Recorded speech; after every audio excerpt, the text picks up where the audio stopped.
究竟你要有幾多個月收入先至可以擁有到一個英國嘅物業咧？咁嗱，買物業咧，通常啲客人咧就會得兩款嘅啫，一係咧就買嚟自己住嘅，另外一款咧就係買嚟咧就係叫投資嘅。嗱，如果要自己住嘅話咧，咁啊通常咧你都要申請，你申請貸款嘅時候咧都會用自己嘅月收入嘅。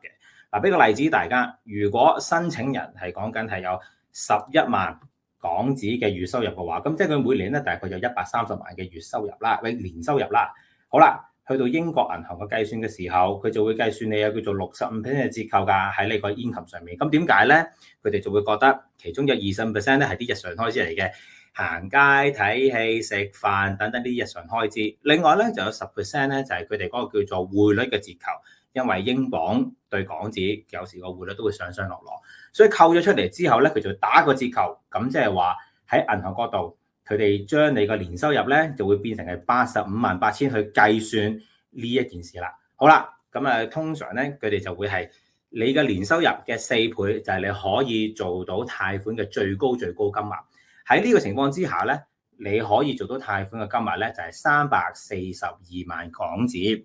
嗱，如果當今日英鎊對港紙係乘10嘅話，咁即係話你最高可以貸款嘅金額咧，係英鎊嚟計就係343200鎊。如果你想做一個7成按揭，嗱做得好盡㗎啦，7成按揭都嗱，當然你再盡啲嘅，咁但係呢度7成先啦。咁即係話你可以最高買到嘅物業嘅金額就係49萬英鎊啊！哦，原來自住物業就係咁嘅。好啦。咁啊，另一款咧，其實就係叫做 buy to let 嘅嗱，好多客人咧亦都會係買一個單位嚟做出租嘅。咁呢個咧就係買房出租嘅貸款，哇，個玩法就完全唔一樣啦。咁你哋知唔知你哋需要嗰個人工收入係幾多先至可以申請一個購房出租嘅物業咧？答案咧，你自己需要嘅 income 係0啊！嗱，而家咧其實有啲銀行咧已經出咗一啲好新嘅 product，佢哋對地產市場咧其實都覺得還可以嘅，咁所以咧佢哋出咗個 product 就係話，只要你嗰個單位個租金收入係大過佢哋所需每月還款額嘅話咧，佢哋就批貸款俾你嘅。嗱，今日咧我哋就有一個樓盤想介紹俾大家嘅，咁就係倫敦 SC1 Postcode Zone2 Area 有一個樓盤叫做 Bermondsey Place 嘅。嗱，其中咧有啲單位咧，我覺得係幾優質㗎。但咩叫優質樓盤先？咁就係如果我哋覺得個單位可以自己 self run 嘅，哇！你每個月都唔使再俾錢嘅話，咁呢啲咧就係優質樓盤啦。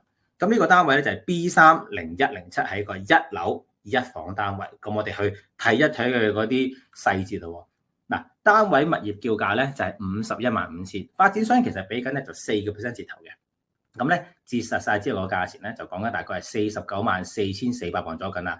嗱，假如你想做一個70% 嘅按揭成數，咁即係話你嗰個貸款金額就係346080鎊左近。嗱，銀行咧當然要做壓力測試啦。咁佢哋咧正常啦，而家啲銀行做緊咧就大概4厘尾5厘頭左近。佢哋咧會將個壓力嗰個 interest rate 咧就加到由5厘幾去到6厘左近。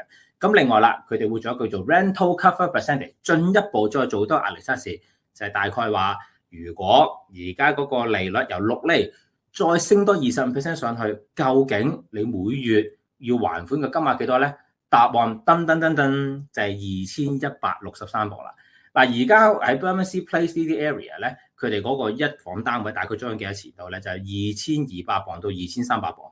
咁即係話係大過呢個數字。咦？咁即係話你呢一個單位咧，你就完全可以申請到一個 buy to let mortgage， 係毫無懸念地啊！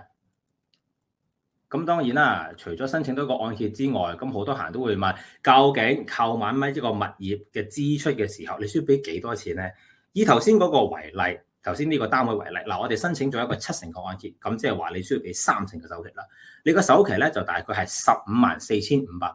嗱，印花稅如果俾一個海外客人啦，就唔係英國嘅住民嚟嘅，咁咧你個印花稅就要俾23200鎊左右。嗱，你仲有律師費啊、林審啦，總數加埋你就要俾179,700鎊嘅。咁但係圍起港紙啦，乘翻10嘅話就係個180萬左右。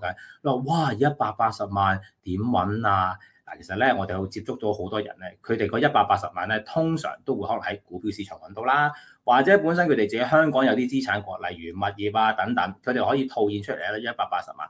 咁即係咩意思咧？你攞啲180萬出嚟，呢個物業就可以自己 self run。大概20幾30年完成晒成個 mortgage 之後咧，呢個物業就係屬於你嘅。頭先就講到啦，銀行咧需要嗰個單位就係2100幾磅左緊咧，咁佢就可以申請俾呢條叫做 buy to let mortgage 俾你哋啦。咁但係實際上要供幾多錢咧？嗱，呢度咧有一個好實際嘅 table 俾大家啦。嗱，呢啲數字咧其實咧我哋都要問翻 mortgage broker 嘅，咁但係咧可以俾少少大家做一個參考。嗱，而家我哋用咗70按揭，咁你哋嗰個嘅 loan amount 咧就講緊係346080磅啦。嗱，我自己咧其實手頭上都有條英國物業個按揭㗎。嗱，呢個咧就係我自己嘅 product 嚟嘅，4.99厘。另外咧佢就可以行35年嘅。哇，35年咁多，係啊，係因為英國好多銀行咧，佢哋會計你嗰個退休年齡咧去到75歲嘅，所以越後生借錢就越着數嘅。嗱，每年咧你要還12次啦，因為每年有12個月啊嘛。咁大概你每年本加息你要還幾多咧？你每個月？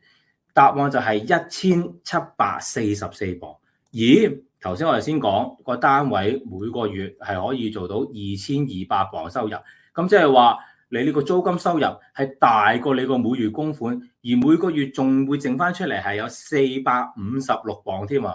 咁好多時有啲客人都會話：咦，又要俾管理費、租務管理等等，每個月就剩翻咗400幾磅出嚟。咁即係話你仲可以俾翻晒頭先我哋嗰啲數字，仲可能有少少盈餘喺度。仲要記住啊，大家，我哋做緊係一個70% 按揭。如果你話咦，我想真係仲要每個月即刻有錢收嘅，做60% 按揭啊等等咧，咁呢啲單位咧就可以有錢收翻嚟添啊，好正噶！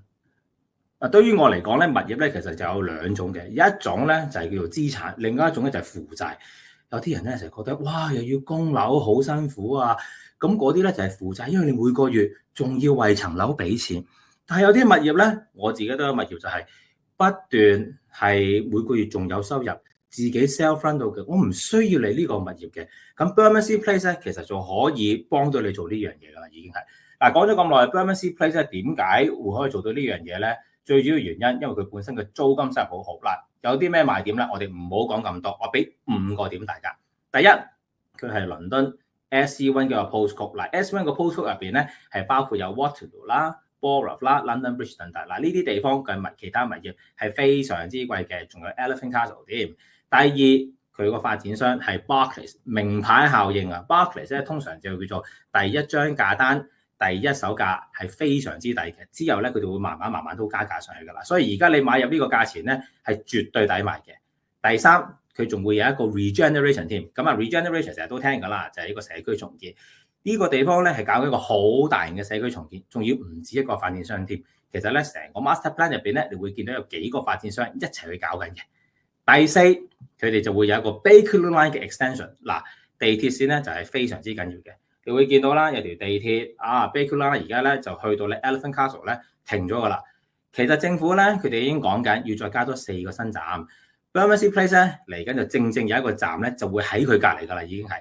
第5，呢度嚟緊咧會有 retail park， 亦都會有其他學校喺度添。咁即係話呢度嘅人口係好有保證嘅。咁所以咧，大家想知多呢啲呢個樓盤資料嘅話，話俾我哋知。或者如果你想知道其他單位條數點樣 run 嘅話，都話俾我哋知。